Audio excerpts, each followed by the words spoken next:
이 뻔뻔한 년놈들이 지금 뭘 하고 있는 거야? 박인숙의 손에 쥐어진 김밥 칼이 형광등 불빛에 섬뜩하게 반짝였습니다.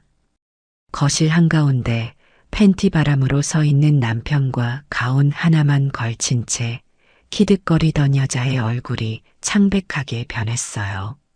35년 동안 한 번도 욕설을 내뱉지 않았던 박인숙의 눈에서 복싱 선수 시절의 살기가 번뜩였습니다. 오늘 사연은 박인숙 씨의 사연입니다. 사연 시작 전 구독과 좋아요 버튼 눌러주시면 사연의 재미가 2배가 된답니다. 오늘의 사연 시작하겠습니다. 아침 6시 시장 골목은 아직 어둑어둑했습니다. 박인숙은 매일 그랬듯 새벽같이 일어나 김밥 재료를 다듬고 있었어요. 61살의 나이가 무색하게 손놀림은 여전히 날렵했죠. 칼질하는 손에 잡힌 박인숙의 손등에는 복싱 선수 시절 남은 옅은 흉터가 자리하고 있었습니다. 그 흉터는 35년 전 아시아 선수권 대회 결승전을 앞두고 벌인 치열한 스파링의 흔적이었어요. 박인숙의 가게 복싱 할매 김밥은 이 시장에서 20년 넘게 자리를 지켜온 터줏대감이었습니다. 가게 한쪽 벽면에는 옛 복싱 시절 사진들이 빛바랜 액자 속에 걸려 있었어요. 붉은 글러브를 낀 젊은 박인숙의 모습, 금메달을 목에 걸고 태극기를 들고 있는 사진, 그리고 코치와 함께 찍은 훈련 장면까지. 주변 상인들은 모두 박인숙을 복싱 할매라고 불렀습니다. 한때 국가대표 복싱 선수였던 과거가 있어서 붙은 별명이었죠. 아이고, 인숙 씨 또 이렇게 일찍 나왔네. 그 나이에 참 부지런도 하시지. 건너편 생선가게 주인 김춘자가 인사를 건넸습니다. 김춘자는 박인숙과 같은 또래로 20년 넘게 시장에서 함께 장사하며 친구가 된 사이였어요. 김춘자 역시 젊은 시절 남편의 불륜으로 이혼한 경험이 있어 박인숙과는 특별한 공감대가 있었습니다. 뭐 어때요? 늙은 사람이 잠이 오나? 그냥 할 일이나 하는 거지. 박인숙은 싱긋 웃으며 단무지를 썰었어요. 그 모습은 복싱 글러브를 끼고 샌드백을 치던 시절의 정확한 타이밍과 리듬감을 떠올리게 했습니다. 세월이 흘러도 몸에 밴 감각은 사라지지 않았죠. 어제 남편분은 좀 어떠셨어요? 요즘 늦게 들어온다면서요? 김춘자의 질문에 박인숙의 손이 잠시 멈췄습니다. 친구의 눈치 빠른 질문이 마음에 꽂혔어요. 글쎄 말이에요. 요즘 자꾸 친구들 만난다고 늦게 들어오는데 뭔가 수상해요. 35년 살면서 처음 보는 모습이라니까요. 박인숙은 김밥용 단무지를 썰면서 문득 자신의 복싱 선수 시절을 떠올렸습니다. 18의 나이에 우연히 들른 체육관에서 복싱을 시작했던 그때, 여자가 무슨 복싱이냐는 주변의 만류에도 불구하고 박인숙은 고집스럽게 자신의 길을 걸었어요. 22살에 국가대표로 선발되어 세계를 무대로 활약했던 그 시절의 자부심. 그리고 35해 전 청춘의 모든 열정을 쏟아부었던 링 위의 그 순간들이 아직도 생생했습니다. 아시아 선수권 대회 결승전을 이틀 앞두고 연습 중 발목을 다쳐 은메달에 그쳤던 그 아픈 기억. 박인숙은 지금도 가끔 비가 오는 날이면 그때 다친 발목이 욱신거렸어요. 하지만 그때 병원에서 박인숙을 간호해주던 청년이 있었습니다. 바로 지금의 남편 최재복이었어요. 박 선수, 오늘은 좀 어때요? 발목 붓기가 좀 가라앉았나요? 26살의 최재복은 병원 행정 직원으로 일하며 매일 박인숙의 병실을 찾았습니다. 남다른 열정으로 자신의 꿈을 쫓는 박인숙에게 반해 적극적으로 구애했던 청년이었어요. 당시 복싱 선수로서 느꼈던 좌절감 속에서 최재복의 따뜻한 위로는 박인숙에게 큰 위안이 되었습니다. 복싱할 때는 제 몸 하나 챙기기도 바빴는데 이젠 김밥 한 줄 마는 게 더 어려운 세상이네요. 중학생들이 등교하기 전 김밥을 사러 몰려들기 시작했습니다. 박인숙은 능숙하게 김밥을 썰고 비닐에 포장하며 아이들과 농담을 주고받았어요. 복싱 할매 김밥은 진짜 맛있어요. 우리 엄마가 여기 김밥이 제일 깔끔하다고 항상 말하거든요. 13살 정도로 보이는 여학생이 말했습니다. 박인숙은 웃으며 서비스로 떡볶이 하나를 더 담아주었어요. 그래, 그럼 오늘은 서비스야. 엄마한테 잘 먹었다고 전해. 이렇게 평범한 일상이 35년째 이어져 왔습니다. 복싱 선수의 꿈은 접었지만 김밥 장인으로 제2의 인생을 살고 있는 셈이었죠. 집에서는 자상한 남편 최재복이 기다리고 시장에서는 단골들의 정겨운 인사가 있는 소박한 삶이었습니다. 아이는 없었지만 둘이서 충분히 행복했어요. 치료가 어려운 불임이었고 결국 박인숙과 최재복은 아이 없이 살기로 결정했습니다. 대신 시장의 아이들, 동네 아이들이 모두 그들의 아이처럼 느껴졌죠. 그러나 인생은 링 위의 경기처럼 예상치 못한 펀치가 날아오는 법이었습니다. 최근 몇 주간 뭔가 달라졌어요. 남편 최재복의 행동이 조금씩 이상해지기 시작했습니다. 처음엔 사소한 변화였어요. 최재복은 갑자기 옷차림에 신경 쓰기 시작했습니다. 20년 넘게 같은 스타일의 셔츠와 바지만 고집하던 사람이 갑자기 백화점에 가서 새 옷을 사왔어요. 더 놀라운 것은 머리 염색이었습니다. 여보, 머리 염색했어요? 갑자기 무슨 바람이 분 거예요? 박인숙이 놀라서 물었을 때 최재복은 어색하게 웃으며 대답했죠. 그냥 요즘 너무 늙어 보이는 것 같아서. 동창회에 가니까 다들 젊어 보이더라고. 또 다른 변화는 귀가 시간이었습니다. 평생 해 뜰 때 나가서 해질 때 돌아오던 사람이 갑자기 밤 10시, 11시가 되어서야 집에 들어오기 시작했어요. 여보, 오늘은 어디 갔다 이렇게 늦게 들어와요? 박인숙이 물으면 최재복은 시선을 피하며 대충 대답했습니다. 아, 그냥 공원에 잠깐 갔다가 동창이랑 만나서 술 한잔 했지. 63의 나이에 공원은 무슨 공원이냐며 속으로 의아해하면서도 박인숙은 크게 의심하지 않았어요. 35년간 한 번도 바람 피운 적 없는 남편을 믿었기 때문이었죠. 하지만 매일 밤 휴대폰을 들여다보며 키득거리는 모습이 점점 거슬리기 시작했습니다. 최재복은 갑자기 스마트폰 사용법에 관심을 갖기 시작했어요. 평소에는 전화와 문자만 겨우 하던 사람이 갑자기 카카오톡과 같은 메신저 앱을 설치하고 사용법을 익히기 시작했습니다.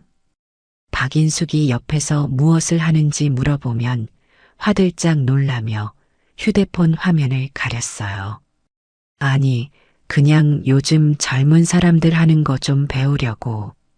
늙었다고 뒤처지면 안 되지.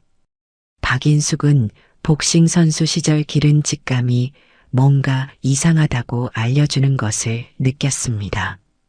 그녀의 눈은 항상 상대방의 미세한 동작을 포착하도록 훈련되어 있었어요. 최재복의 눈빛, 말투, 작은 몸짓의 변화들이 모두 그녀의 감각에 포착되었습니다. 어느 날 저녁 박인숙이 시장에서 돌아왔을 때 현관에 최재복의 구두가 보이지 않았어요. 또 어디 갔나 싶어 전화를 걸었지만 받지 않았죠. 10시가 넘어서야 집에 들어온 최재복에게서는 희미한 향수 냄새가 났습니다. 박인숙은 그제야 뭔가 심상치 않음을 직감했어요. 여보, 요즘 왜 이렇게 늦게 들어와요? 무슨 일 있어요? 박인숙이 물었습니다. 최재복은 귀찮다는 듯 손을 휘휘 저었어요. 아니, 그냥 친구들이랑 있다 왔다니까. 왜 이렇게 캐물어? 나도 이제 나이 들었으니 친구들이랑 시간도 좀 보내야지. 도대체 무슨 친구가 이렇게 자주 만나는지 박인숙은 의아했지만 더 묻지 않았습니다. 하지만 그날 밤 화장실에 간 최재복이 휴대폰을 거실에 두고 간 사이 자꾸 울리는 메시지 알림음에 박인숙은 무심코 화면을 들여다보았어요. 오빠 오늘 너무 재밌었어요. 내일도 만나요? 발신인은 유진이었습니다. 박인숙의 심장이 쿵 내려앉았어요. 마치 링 위에서 예상치 못한 강펀치를 맞은 것처럼 숨이 턱 막혔습니다. 유진이? 누구지? 최재복에겐 유진이라는 이름의 조카도 친척도 없었어요. 화장실에서 물 내리는 소리가 들리자 박인숙은 후다닥 자리를 피했어요. 가슴이 터질 듯 뛰었지만 아직 섣불리 질문할 순 없었습니다. 증거가 필요했죠. 박인숙은 그날 밤 잠을 이루지 못했어요. 옆에서 코를 골며 자는 최재복을 바라보며 35년 결혼 생활이 주마등처럼 스쳐 지나갔습니다. 처음 만났을 때의 설렘, 적은 월급으로도 행복했던 신혼 시절, 복싱을 그만두고 방황할 때 곁을 지켜준 최재복의 모습까지 어떻게 이런 배신을 할 수 있을지 도무지 이해가 되지 않았어요. 다음 날부터 박인숙은 남편의 행동을 주시하기 시작했습니다. 평소보다 일찍 시장 가게 문을 닫고 집으로 돌아와 최재복의 동선을 은밀하게 확인했어요. 옷장을 열어보니 평소 입지 않던 새 셔츠들이 걸려 있었고 화장대 위에는 비싸 보이는 남성용 향수가 놓여 있었습니다. 이 모든 변화들이 최근 몇 주 사이에 생긴 것들이었어요. 박인숙은 자신의 삶이 무너져 내리는 듯한 느낌을 받았습니다. 하지만 복싱 선수 시절 배운 가장 중요한 교훈이 있었어요. 링 위에서는 감정에 휘둘리지 않고 냉정하게 상황을 판단해야 한다는 것. 그녀는 더 많은 증거를 모으기로 결심했습니다. 그러던 중 아파트 1층에 새로운 입주민이 들어왔다는 소식이 들렸어요. 30대 초반으로 보이는 젊은 여성이었습니다. 박인숙은 우연히 엘리베이터에서 그 여자와 마주쳤어요. 짧은 미니스커트에 화려한 화장, 그리고 달콤한 향수 냄새. 그 여자는 환하게 웃으며 인사했습니다. 안녕하세요. 저 이사 온 서유진이에요. 앞으로 잘 부탁드려요, 아주머니. 서유진의 목소리는 유난히 높고 애교 섞인 톤이었어요. 박인숙은 왠지 모를 거부감이 들었지만 예의상 미소로 응대했습니다. 네, 반가워요. 저는 5층에 사는 박인숙이에요. 서유진은 29살로 미용실에서 일한다고 했어요. 하지만 박인숙의 눈에는 뭔가 미심쩍은 구석이 있었습니다. 너무 과한 화장과 노출, 그리고 지나치게 친근한 태도가 어색하게 느껴졌어요. 이후 며칠 동안 박인숙은 몇 번이고 서유진과 마주쳤습니다. 그때마다 서유진은 유난히 친절했어요. 하지만 묘하게도 최재복이 집에 있을 때만 마주치는 것 같다는 느낌이 들었죠. 또한 서유진이 엘리베이터에서 만날 때마다 최재복에게 유독 밝게 인사하는 모습도 눈에 띄었습니다. 최재복 아저씨, 안녕하세요. 오늘도 멋지시네요. 이런 서유진의 인사에 최재복은 쑥스러운 듯 웃으면서도 어딘가 들뜬 표정을 짓곤 했어요. 이상한 예감이 박인숙의 머릿속을 스쳤습니다. 설마 그 유진이가 어느 날 아침 박인숙이 옥상에 빨래를 널러 갔을 때였어요. 옥상 한쪽 구석에 남편의 운동화가 놓여 있었습니다. 최재복이 가끔 옥상에서 담배를 피우곤 했기에 처음엔 대수롭지 않게 여겼어요. 그런데 그 옆에 여자 하이힐 한 켤레가 나란히 놓여 있었습니다. 박인숙의 가슴이 철렁 내려앉았어요. 그 하이힐은 분명 며칠 전 서유진이 신고했던 것과 같았습니다. 그 순간 박인숙의 머릿속에서 퍼즐 조각들이 맞춰지기 시작했어요. 최재복의 변화, 늦은 귀가, 수상한 문자 메시지, 그리고 유진이라는 이름까지. 모든 것이 서유진을 가리키고 있었습니다. 아니겠지. 설마. 박인숙은 불안한 마음에 아파트 관리실로 향했어요. 다행히 관리인은 박인숙과 친분이 있었죠. 이 소장은 박인숙의 김밥을 좋아해 자주 사먹는 단골이었습니다. 김 소장님, 혹시 요즘 옥상 쪽 CCTV 돌아가나요? 네, 작년에 설치한 거 잘 돌아갑니다. 왜요? 무슨 일 있으세요? 아니, 그냥 옥상에 빨래 널어놓은 게 있는데 없어진 것 같아서요. 혹시 누가 가져갔나 확인하고 싶어서요. 박인숙의 거짓말에 이 소장은 고개를 끄덕였습니다. 아, 그러세요? 같이 확인해 볼까요? 저희 사무실에서 바로 볼 수 있어요. 관리실 컴퓨터로 옥상 CCTV 영상을 확인하던 박인숙의 눈이 휘둥그레졌어요. 어제 저녁 8시경 최재복과 서유진이 함께 옥상으로 올라가는 모습이 영상에 선명하게 찍혀 있었습니다. 둘은 서로의 허리에 손을 두르고 있었어요. 이어진 영상에서 두 사람은 옥상 구석에서 키스를 나누고 있었습니다. 찌르는 듯한 통증이 가슴을 관통했습니다. 35년을 함께한 남편. 젊은 시절 자신의 꿈을 응원해주고 부상으로 좌절했을 때 곁을 지켜준 사람. 그런 남편이 이제 와서 아랫집 젊은 여자와 바람을 피우고 있었어요. 링 위에서 강펀치를 맞은 순간보다 더 큰 충격이었습니다.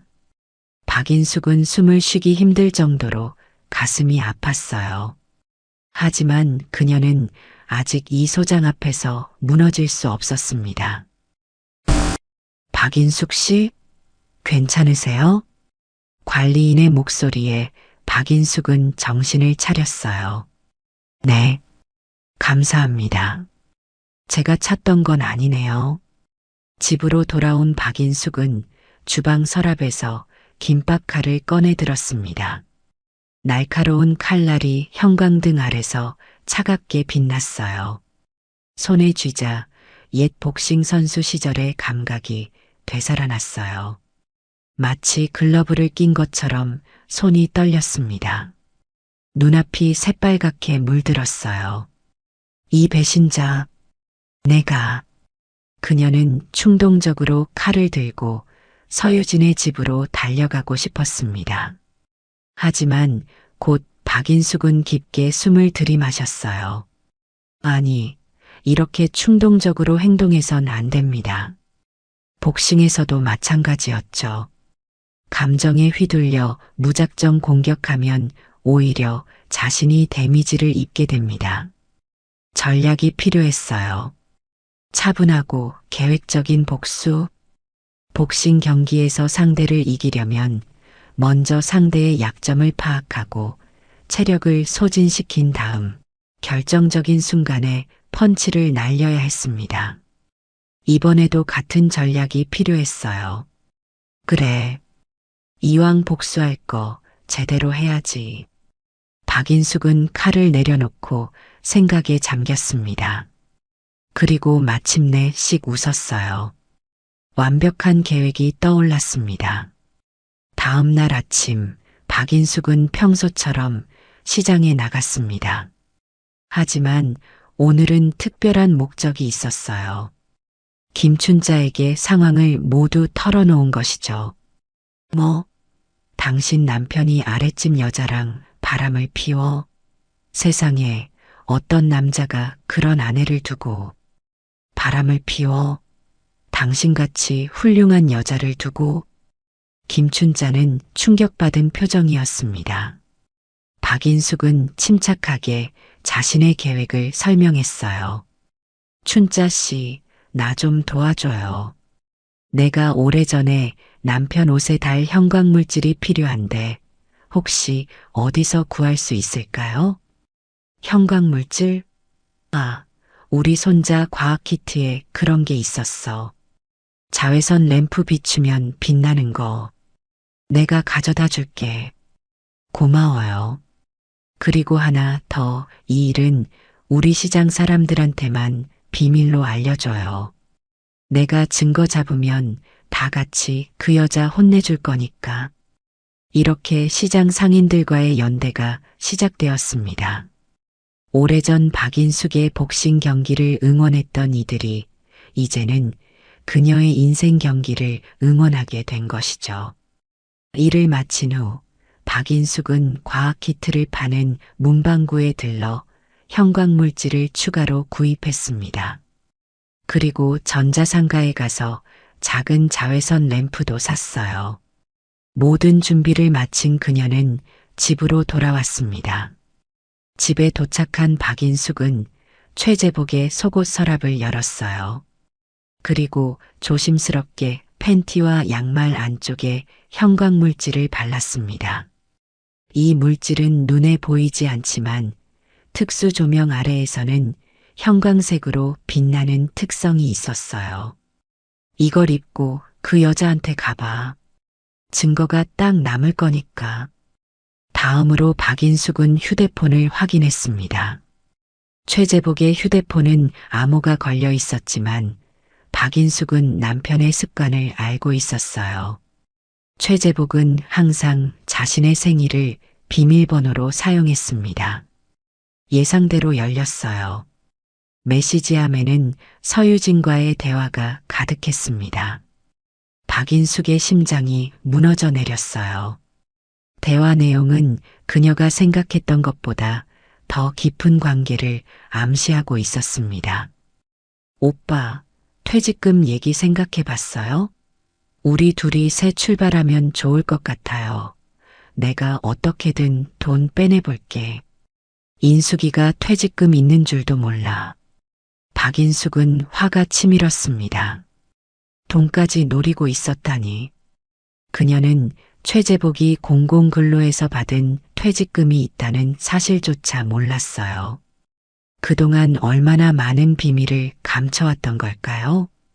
이틀이 지나고 정확히 예상했던 대로 최재복은 저녁 식사 후 친구 만나러 간다며 나갔습니다. 박인숙은 30분 정도 시간을 두고 서유진의 집 앞으로 향했어요. 가는 길에 시장 상인들에게 문자를 보냈습니다. 오늘 작전 시작합니다. 모두 핸드폰 켜놓고 기다려주세요. 박인숙은 아파트 복도에서 기다리다 마침내 움직임이 감지되었습니다. 서유진의 현관문이 열리는 소리, 그리고 최재복의 목소리가 들렸어요. 내일 아침에 나가야 해서. 오늘은 잠깐만. 어우, 오빠 왜 그래? 이제 막 재밌어지려고 하는데. 박인숙은 주먹을 꽉 쥐었습니다. 서유진의 목소리가 역겹게 느껴졌어요. 그때 복도에 최재복의 바지가 널브러져 있는 것이 보였습니다. 서유진의 현관문은 반쯤 열려 있었어요. 마침 복도에는 아무도 없었습니다.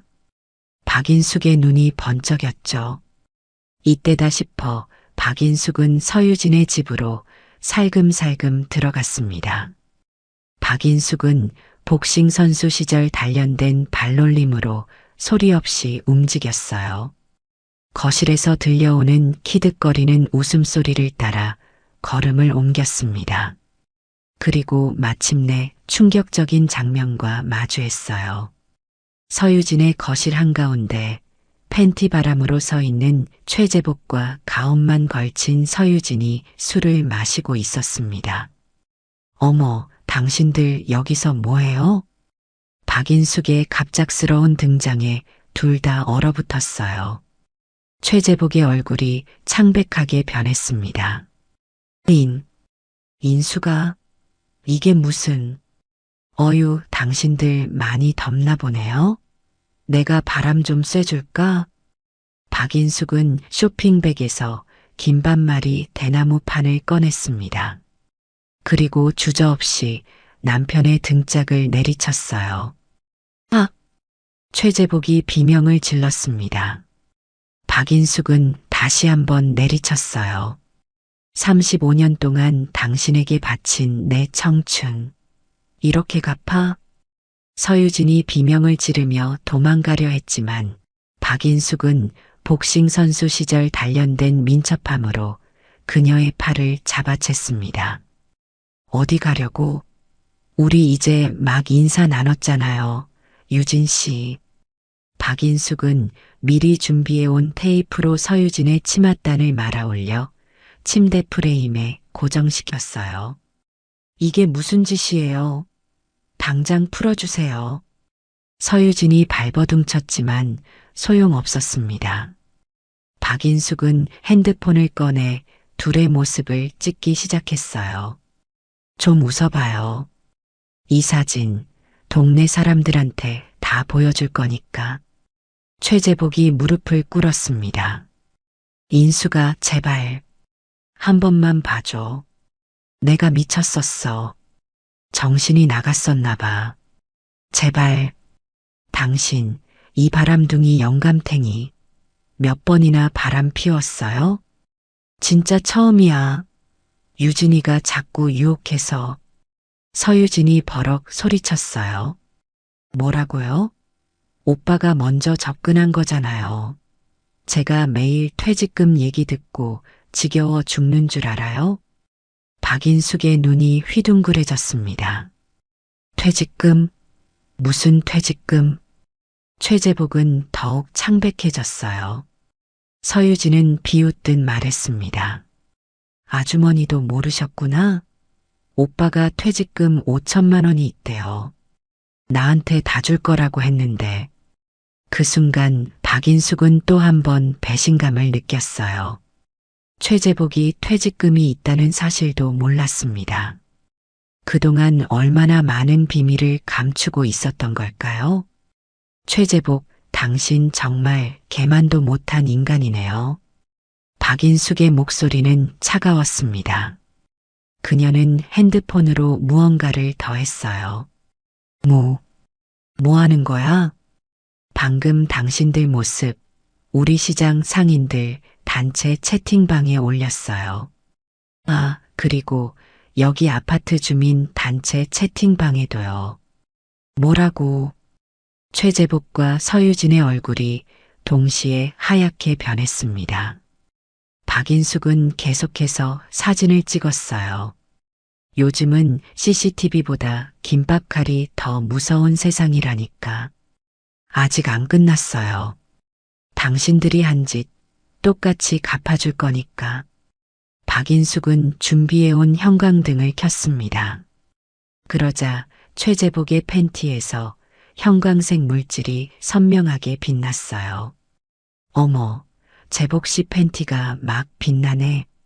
이거 서유진 씨 방 이곳저곳에 다 묻었겠는데? 박인숙은 서유진의 침대, 소파, 주방 테이블을 형광등으로 비춰보았습니다.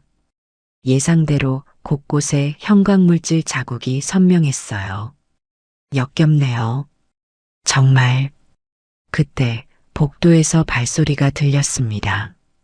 누군가 초인종을 눌렀어요. 안에 계세요? 경비원입니다. 주민 신고가 들어와서요.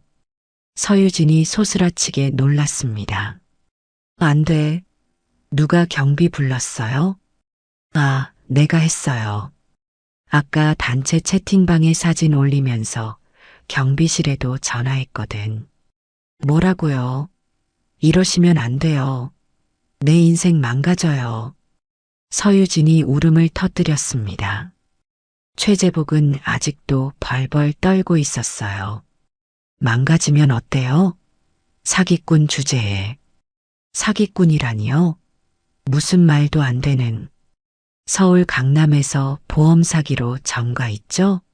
김 형사한테 다 알아봤어요. 서유진의 얼굴이 하얗게 변했습니다. 박인숙은 문을 열어 경비원을 들였어요. 이쪽이에요.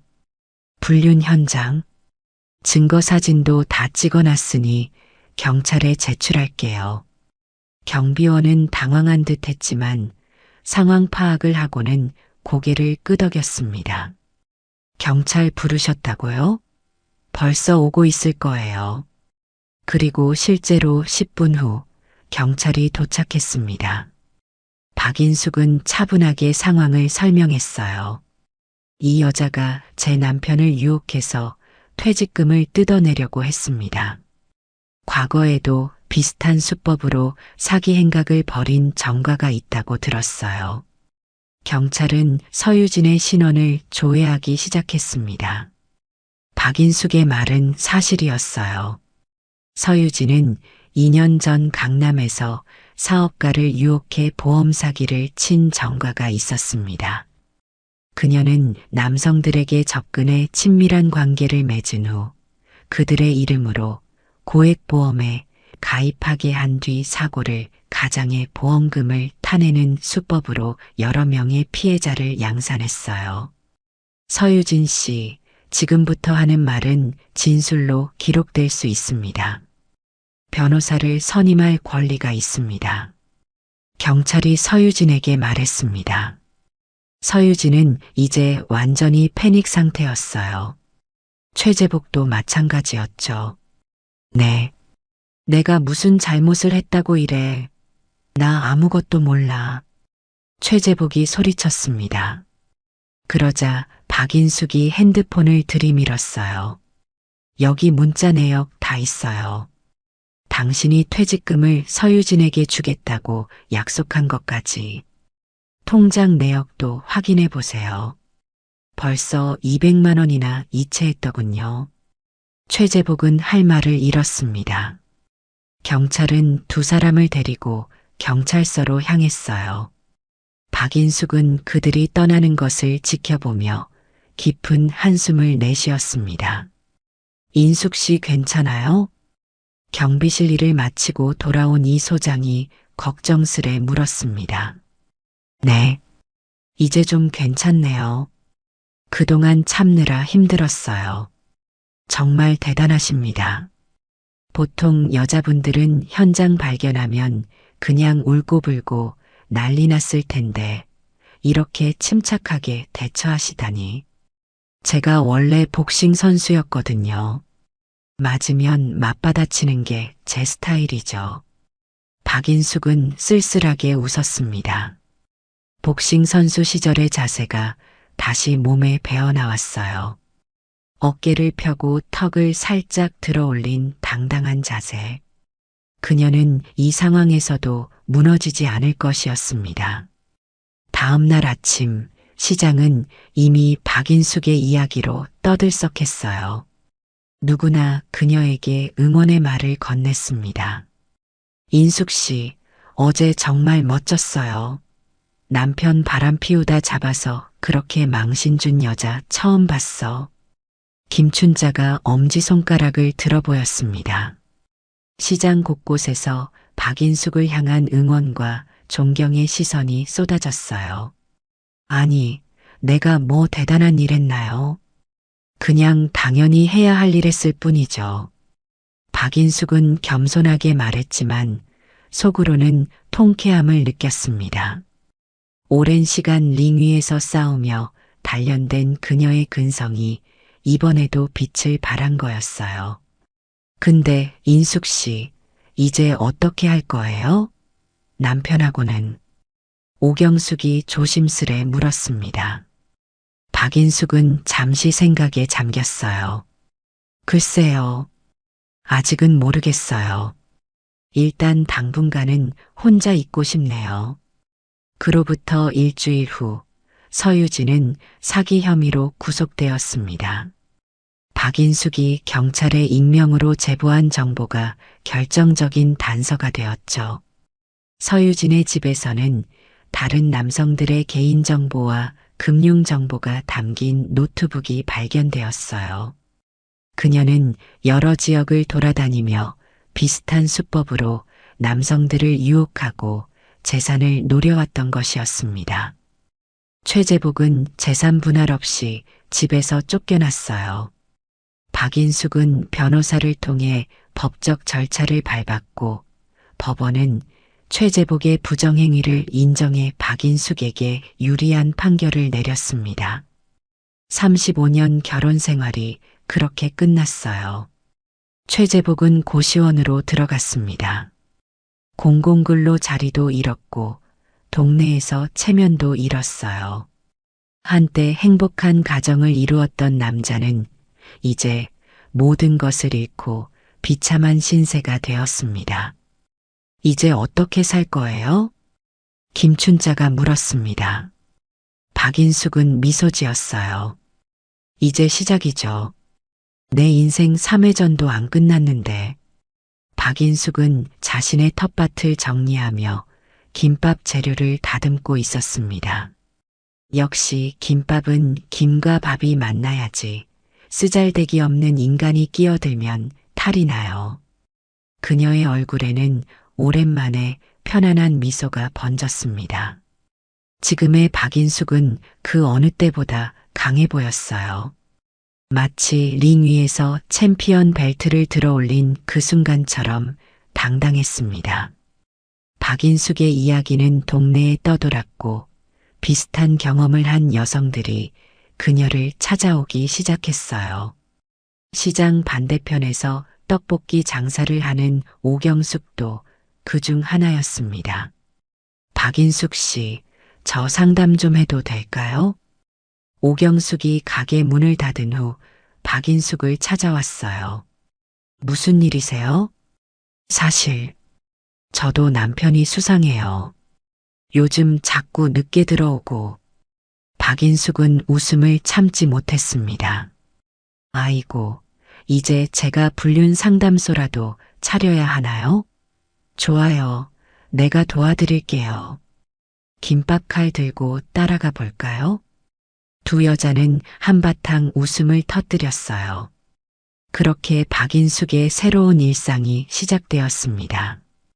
이번엔 불행한 사건이 아닌 그녀 스스로 선택한 행복한 일상이었죠. 시간이 흐르면서 박인숙은 동네 노인정에서 자기방어 교실을 열게 되었어요. 그녀의 복싱 경력을 아는 정할머니가 제안한 것이었습니다. 인숙 씨, 요즘 노인들 대상으로 한범죄가 많아. 우리도 좀 방어할 줄 알아야 하지 않을까? 처음엔 가볍게 시작한 자기방어 교실이 점점 인기를 얻었어요. 60대부터 80대까지 다양한 연령층의 여성들이 모여 박인숙에게 기본적인 방어 기술을 배웠습니다. 오랜만에 복싱 글러브를 낀 박인숙의 눈빛은 여전히 날카로웠어요. 힘은 약한 사람을 지키는 데 써야 하는 거예요. 자기 자신부터요. 박인숙의 말에 노인정 할머니들이 큰 박수를 보냈습니다. 그 중에는 남편과 비슷한 문제를 겪었던 여성들도 있었어요. 박인숙은 그들에게 단순한 운동 강사가 아닌 삶의 멘토가 되어 주었습니다. 인숙 씨, 당신 덕분에 내가 다시 자신감을 찾았어요. 이제 남편 눈치 안 보고 당당하게 살 수 있을 것 같아요. 70세의 정할머니가 박인숙의 손을 꼭 잡으며 말했습니다. 박인숙은 따뜻하게 미소 지었어요. 할머니도 충분히 강하신 분이에요. 그걸 잊지 마세요. 박인숙이 시장 가게를 정리하고 있을 때 한 통의 전화가 왔어요. 발신자는 병원이었습니다. 네, 박인숙입니다. 박인숙 씨, 최재복 환자의 보호자 되시나요? 지금 환자가 고혈압으로 쓰러져서 응급실에 실려왔습니다. 박인숙은 잠시 말을 잇지 못했어요. 그토록 미웠던 남편이지만 갑자기 걱정이 되는 마음을 어쩔 수 없었습니다. 35년간의 습관이란 그런 것이었죠. 지금 바로 가겠습니다. 병원에 도착한 박인숙은 최재복이 누워있는 병실로 향했어요. 35년을 함께 살았던 사람이 병실 침대에 초라하게 누워있는 모습이 안쓰러웠습니다. 최재복은 한 달 만에 확연히 야위어 있었어요. 그가 박인숙을 보자 눈물을 흘렸습니다. 와줘서 고마워. 환자는 말하지 말고 누워 있어요. 박인숙의 말투는 여전히 차가웠지만 그녀는 최재복의 이불을 정리해 주었습니다. 간호사가 들어와 상태를 체크하고 나간 후 최재복이 조심스레 입을 열었어요. 인숙아, 정말 미안해. 내가 미쳤었어. 그 여자가 날 홀린 게 아니라 내가 스스로 빠져든 거야. 나이 드니까 자꾸 허무해지고 내가 국가대표 선수였던 것도 내가 너보다 못나다는 열등감도 있었어. 그렇다고 이런 짓을 해도 되는 건 아닌데. 박인숙은 묵묵히 듣고만 있었습니다. 최재복은 계속 말을 이어갔어요. 퇴직금도 내게 말 안 한 건 사실 그동안 주식에 투자했다가 많이 잃었어. 얘기하면 내가 실망할까봐. 그러다 유진이한테 이런저런 얘기하다가 그렇게 됐어. 박인숙은 한숨을 내쉬었습니다. 35년이에요. 그 세월 동안 당신이 못나건 뭐건 내가 언제 한 번이라도 무시했나요? 내가 당신을 못 믿게 했나요? 이런 배신을 당할 이유가 하나라도 있었나요? 최재복은 고개를 떨구었어요. 없어. 전부 내 잘못이야. 그 여자는요? 구속됐대. 동종 전가가 많아서 이번엔 실형 살게 될 거래. 방안이 잠시 조용해졌습니다. 박인숙은 창밖을 바라보며 생각에 잠겼어요. 그녀의 머릿속에는 지난 세월의 기억들이 스쳐 지나갔습니다. 선수 생활을 그만두고 김밥 장사를 시작했을 때 최재복은 새벽부터 시장에 같이 나가 가게 준비를 도와주었죠. 아파서 누워있을 때면 밤새 간호해주던 모습도 떠올랐고요. 퇴원하면 어디 갈 거예요? 박인숙이 물었습니다. 최재복은 힘없이 대답했어요. 고시원 구했어. 그동안 번 돈으로 방 얻을 형편도 안 되고. 박인숙은 잠시 말을 고르는 듯 했습니다. 그리고 마침내 입을 열었어요. 고시원 말고 집에 와요. 최재복의 눈이 휘둥그레졌습니다. 뭐라고? 오해하지 말아요. 용서한다는 건 아니에요. 그냥 당장 갈 데 없는 환자를 내칠 수는 없으니까 손님방에 있어요.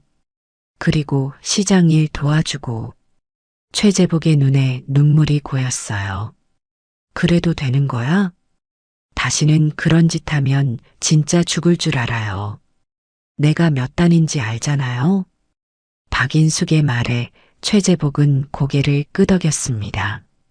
그는 35년 전 박인숙이 국내 복싱 대회에서 상대를 넉다운 시키던 모습을 생생히 기억하고 있었어요. 절대 안 그래. 내 남은 인생 너한테 갚으면서 살게. 박인숙은 아무 말도 하지 않았지만 마음속으로는 작은 희망이 피어올랐습니다. 용서는 아직 이르지만 새로운 시작은 가능할지도 모른다는 생각이 들었어요. 3달 후 박인숙의 김밥 가게는 더욱 활기를 띠었습니다. 최재복이 시장 일을 돕기 시작하면서 가게가 더 바빠졌어요. 그는 박인숙이 김밥을 마는 동안 옆에서 튀김을 하고 배달도 나갔습니다. 동네 사람들은 처음엔 두 사람을 의아하게 바라봤지만 이내 그들의 새로운 관계를 받아들였어요. 매일 아침 최재복은 박인숙보다 일찍 일어나 가게 준비를 했습니다.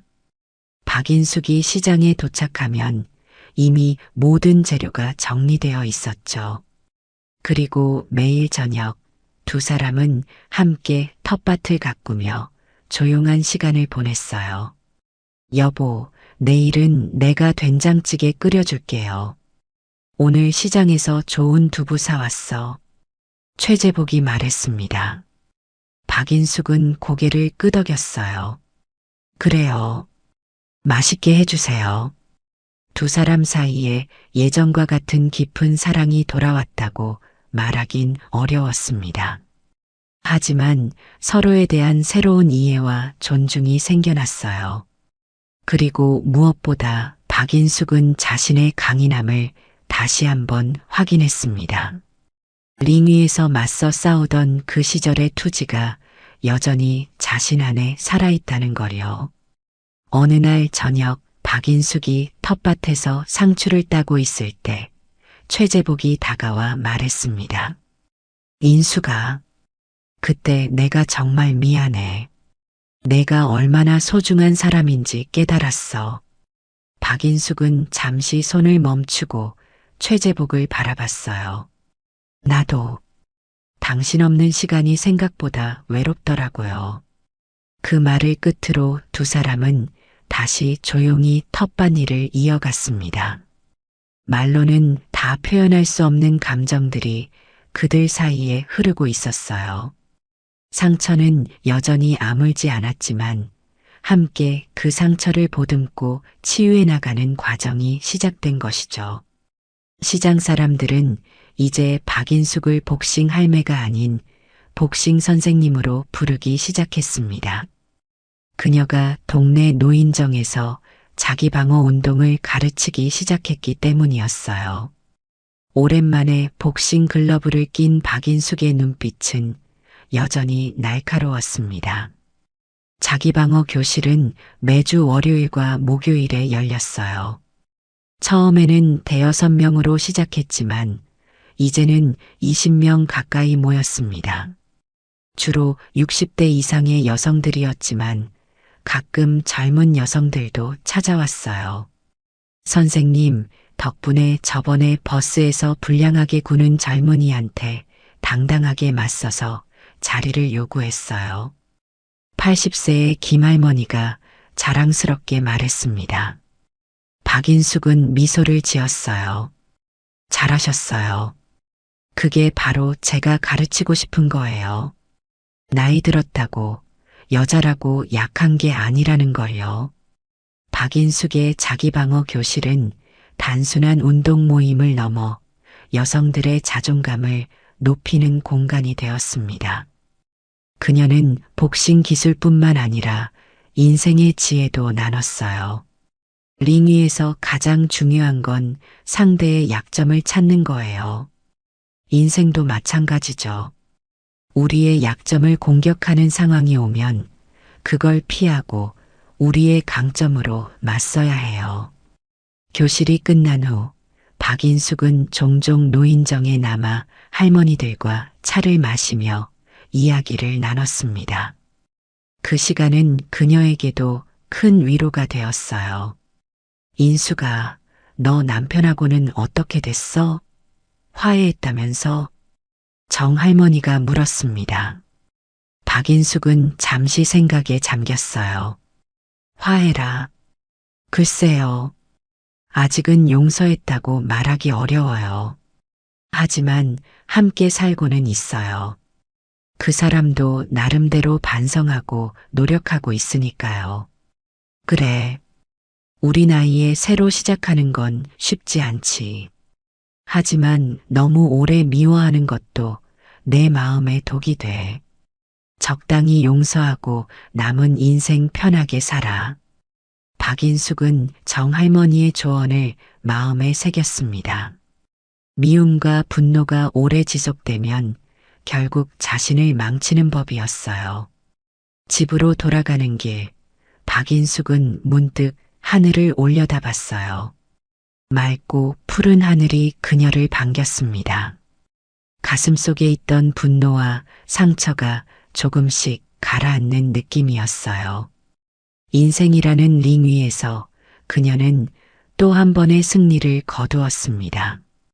그리고 이번 승리는 누군가를 쓰러뜨린 것이 아니라 자신의 내면과 싸워 이긴 것이었죠.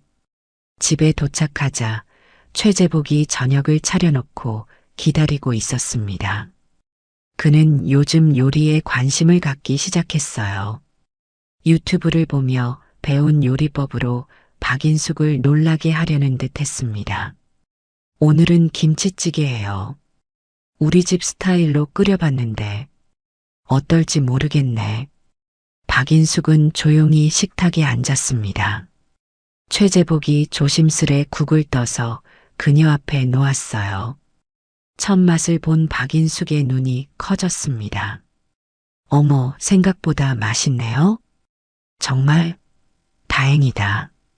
오늘 3번이나 끓였어. 첫 번째는 너무 짜고 두 번째는 싱거워서. 박인숙은 최재복의 열정적인 모습에 웃음이 나왔어요. 남편은 변하고 있었습니다. 과거에 게으르고 무심했던 모습은 온데간데였고 지금은 매사에 열심인 모습이었어요. 내일 오후에 형사한테서 연락 왔어요. 서유진 재판 증인으로 출석해달래요. 최재복이 조심스레 말했습니다. 박인숙은 고개를 끄덕였어요. 그래요. 당연히 가야죠. 그 여자 또 다른 사람 피해 주기 전에 확실히 처벌받아야 해요. 난 증인으로 서기 너무 부끄러워. 내가 얼마나 바보 같았는지 법정에서 다 밝혀지는 거잖아. 그래도 가야죠. 책임을 져야 해요.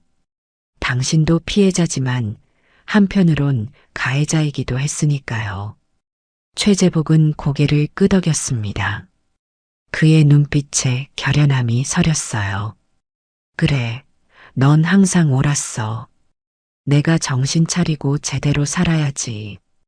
다음 날 두 사람은 함께 법원으로 향했습니다.